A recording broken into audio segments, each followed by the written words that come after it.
He was called Carpenter. He invited hundreds of people to a large shed. On each seat was a small paddle, and in front of them was a giant screen.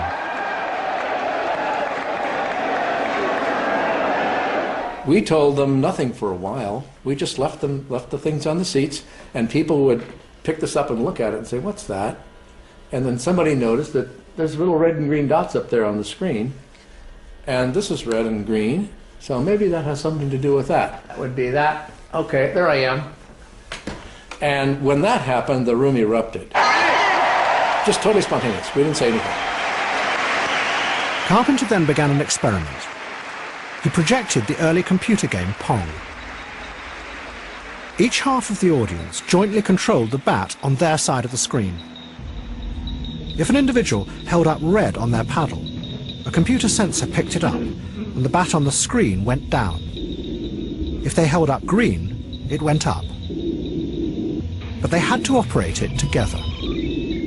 When the game is being played and the ball is going back and forth, if it's down here and it's headed that way, some people are going to have to show red to keep it from going all the way to the top. If everybody just showed green, it would slam up to the top and the ball would miss.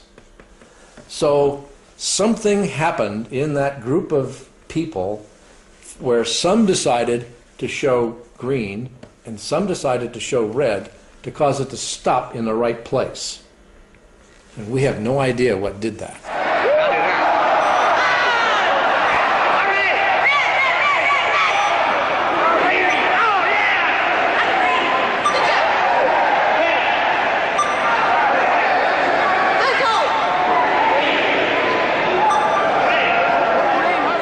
Carpenter believed that what he had created was a model of a society where there was no hierarchy, where everyone made their own decisions without guidance.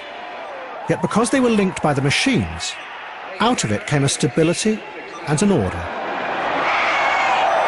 So they're all acting as individuals because each one of them can decide what they're going to do. They have total freedom about what to decide to do. But there's an order.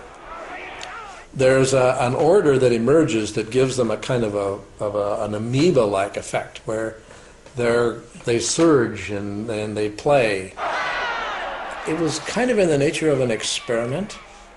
I wanted to see if no hierarchy existed at all, what would happen. And what did happen? They formed a kind of a subconscious consensus.